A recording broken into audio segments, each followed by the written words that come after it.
logic nung sinasabi ni Senator Amy na parang matatalo. Para sa akin, hindi nga yan mga legal na arguments eh. Kasi irrelevant pa yan at this point. Dahil ang sigaw lang naman namin, yung mga nagpupush for impeachment trial is that litis, buksan lang ang paglilitis, buksan lang ang trial. Hindi pa namin sinasabi, i-convict nyo na yan, si VP Sara. Buksan lang natin para makita yung ebidensya.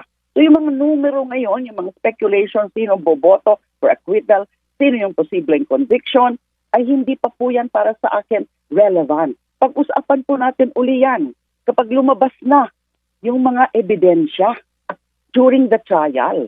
Pero right now, it cannot be a valid reason na since matatalo anyway yung for conviction, ay wag na lang ituloy. Kasi ibig sabihin niyan, binabaliwala nila yung Constitution na napaka-supreme. The Constitution is supreme over and above any institution of our country, including Congress, including Senate. Balikan ko po yung sinabi nyo kanina, Attorney Leila, no? Hindi tayo sigurado sa kung ano talaga ang dahilan kung bakit hindi ito matuloy-tuloy sa inyo. Sa inyo pong personal na opinion, Attorney Leila, bakit po sa tingin nyo, is this really political? Kung bakit hanggang ngayon hindi pa po nasisimulan yung paglilitis? It could be. Mm-hmm. It could be political. Mm-hmm. Power play, haggling. Alam nyo na, yung sa Senate leadership. Mm-hmm. And then maybe the Duterte camp is moving one way or the other, whatever way. Maybe they're also applying pressure. Mm-hmm. Even if externally, parang sinasabi ni VP Sara, gusto rin niya ng trial. But totoo ba yan? Or is that a mere bluff? Na iba naman pala yung ginagawa nila. Na yan, behind the scene, meron silang mga ginagawa to pressure certain senators vote against voting for the holding of impeachment trial. It could be that, but hindi I cannot claim na totoo yan o tama yan, yung mga haka-haka na yan. Kasi nga, there has to be a reason. Kasi napakahalaga nito, gaganyan-ganyanin mo lang na parang ordinaryong bagay lang. There must be a reason. Yung pong mandato ng mga senador bilang judge kapag may mga impeachment complaint na inihain po sa Senado. Sa ngayon kasi naririnig po natin may mga nagsasalita sa yung mga kilala po natin, nakaalyado rin po ng vice-presidente. Pero bilang isang dating senadora po, Attorney Leila, sa ganitong klase po ng pagkakataon, kahit paalam na natin na may mga kaalyado po siya doon, tama po ba na ganoon po yung nagiging pahayag ng ilan sa kanila sa media, knowing na magiging judge po sila soon kung matutuloy man po ang isang impeachment trial? Paano po ba dapat ang pagtanggap dito nitong mga senador natin ngayon, yung mga nakaupo ngayon at maging yung mga uupo pa lang? Okay, isa pa yan na nagiging questionable. Tuloy nakikita natin kung sino-sino sa kanila ang posibleng boboto for acquittal. In fact, sa mga posturing nila ng ilan-ilan na yan we can actually say na siguro kahit anong lakas ng ebidensya, they will still be blindly voting in favor of acquittal. Dapat sana, they should realize that senator judges are expected to be neutral, impartial, na hindi dapat nila pinapakita sa publiko at this point. Kasi nga, posible na nga na mag-convene na sila. Hopefully, that's what we're hoping for. That's what we've been asking for. Mag-convene na kayo. Wala na dapat mga balakid pa dyan. So because of that, yung possibility na matutuloy itong impeachment, hindi po maganda, hindi po tama yung mga salita na nagpapakita kung ano yung kanilang mga inclination. Okay lang to say something or to issue statements like, we realize that this is an important constitutional duty. Titingnan talaga namin ito base sa konstitusyon at titingnan namin ito base sa ebidensya kung ano ang katotohanan. Yung mga ganung mga statements, but never about, ay matatalo na kasi yan. You know, ano na yan, acquittal na ang mananaig. Yung mga ganyan. And then yung mga sinasabi pang violating the right to due process at to speedy trial nung impeached official, nung respondent. Parang dinidepensahan na kaagad siya. Nagpapakita yan ng partiality. Because ang kung sa mga ordinary lang ang judicial cases yung the judges are required to exhibit cold neutrality. Ganon din dapat sila. Maging maingat din sila sa mga nagiging statements. Yes, they can debate on the constitutional issue of to continue or not beyond the 19th Congress. Pero hindi dapat yung tungkol sa mga, matatalo lang yan. Or alam namin na ito ay politika lang. Alam namin na tinatarget lang talaga nila si VP Sara. Yung mga ganong salita na they're acting like the defense counsels or the defenders of the impeached official. Attorney Leila, punta tayo sa kabilang banda kasi kung merong mga anti-impeachment trial, syempre meron ding mga pro. Last time, sa isa sa mga pahayag po ni Senator Chi, sinasabi niya, ang mga nagsasabi lang naman na hindi matutuloy po yung trial are those who are pro-impeachment. Ano pong reaksyon niyo doon? Hindi po siguro yan totoo. I'd like to believe na karamihan ng ating mga kababayan, kasi the latest survey shows it, di ba? 88% ba yun na gusto na pasagutin si VP Sara? So ito na yung proseso ng pananagutan, impeachment. So I think karamihan, yung mga neutral at this point, I mean sa mga kababayan natin, na wala pa silang naiisip na ano ba, guilty ba yan or not. And ganoon naman, sa ngayon, wala pang talagang magsasabi ng ganyan na explicitly. Now, gusto ng taong bayan malaman ng katotohanan. That's always the bottom line. Kaya nga, itong mga magiging mga activities, beginning June 9 up to June 11, ipapakita nito kung anong sigaw ng taong bayan. Sigaw ng taong bayan, ipalabas ang katotohanan. So how can somebody say na doon lang sa mga nagpupush for impeachment, yung mga push for impeachment na naniniwala na dapat panagutin kasi sa ngayon may mga ebidensya.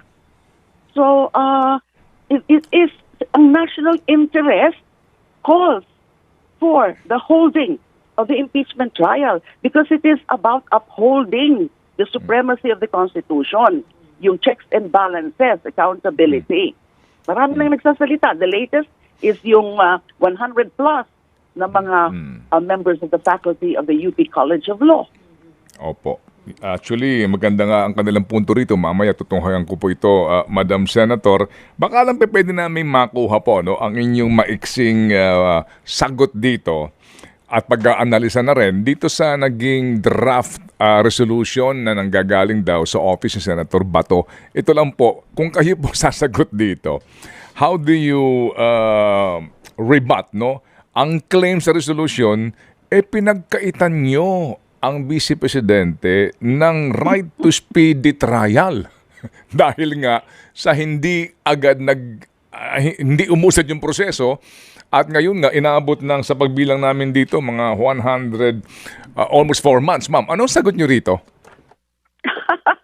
Wala pa hong violation of the right to speedy trial dyan. Ang impeachment, tandaan natin, hindi ito tungkol sa pagtatakip ng mga kasalanan nung na-impeach ng official at the House of Representatives level. Siyempre, respetuhin ang mga karapatan ng respondent kapag may trial na. Pero to invoke at this point yung right to speedy trial ay napaka-premature at mali. Mali. Kasi hindi ito yung katulad ng mga ordinaryong judicial cases. Bakit mas interesado yung nag-author ng resolution na yan dun sa karapatan ng impeached official? How about yung kahulugan ng konstitusyon? Yung kahulugan ng pagpapanagot.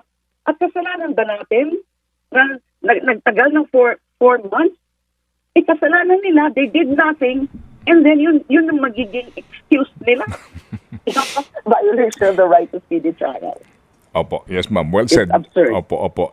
Yung nga din po ang punto rito no ng statement po nitong mga taga UP na ang sinasabi nila sabi nila no yung pong sabi nila dito, respectfully, a dismissal at this point would be deemed by the Filipino people as effectively engineered by the Senate's own delay.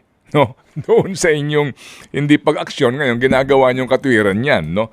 Anyway, sige po. So, Madam Senator, marami ho magbabantay nga, sabi ni Senator Coco, no, sa June 11, he's got to be present there, pero dadalawa lang sila.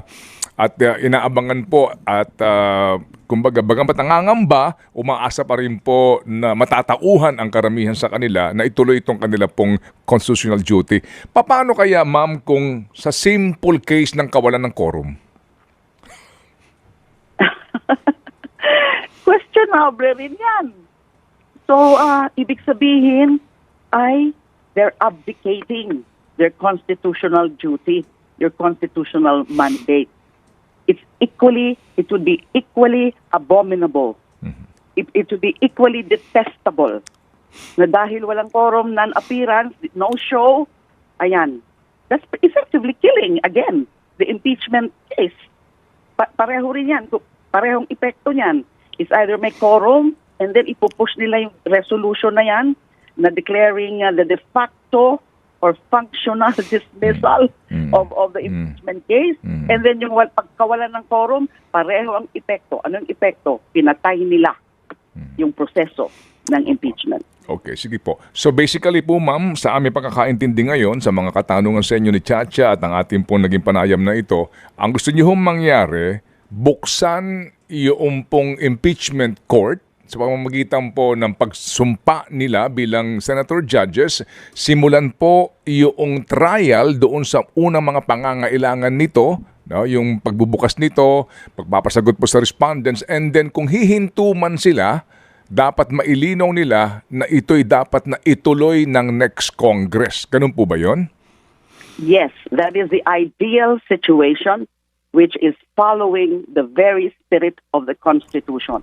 Okay. Yan po dapat. Ang unang-una nilang gawin, mag-convene, magsumpa, and then yung mga proseso na ng pagbabasa, officially ng Articles of Impeachment, pag-issue ng summons na pinapasagot si VP Sara within 10 days, tapos ay yung magkakaroon ng another proceeding na ipapa-appear si VP Sara to plead either guilty or not guilty.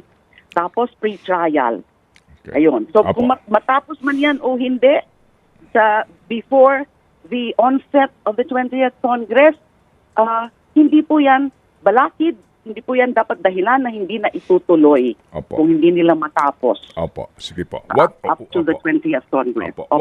What is your word of advice kung mamarapatin po lamang nila, with all due respect to all of them, na ngayon po'y miyembro po ng 19th Congress in the Senate, kung sakasakaling gawin nila itong, o sabihin na nating sila ay magpasa ng simple resolution lamang to dismiss de facto itong kasong ito. Ano ho ang kanilang, what are they courting kung meron man?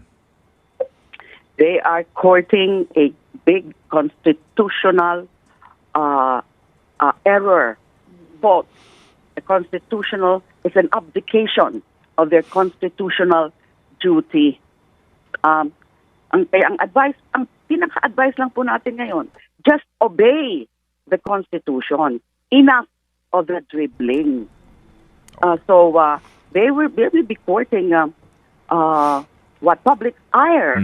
Marami nang nagsasalita eh. Lalo na yung mga talagang nasa legal community. Marami nang mga experts, constitutional experts. Most of them, yan ang sinasabi. Ituloy na yan. So they are courting public's ire. Okay. Salamat po na marami. Madam Senator, kami aantabay, gagaya po ng marami. Ito na ho yung final date. It's going to be June 11, 4 p.m. Mag-aabang po kami, tayo po lahat. Salamat po, ma'am. Maraming salamat din, Ted and DJ Chacha. Have a good day. Thank you, ma'am. And have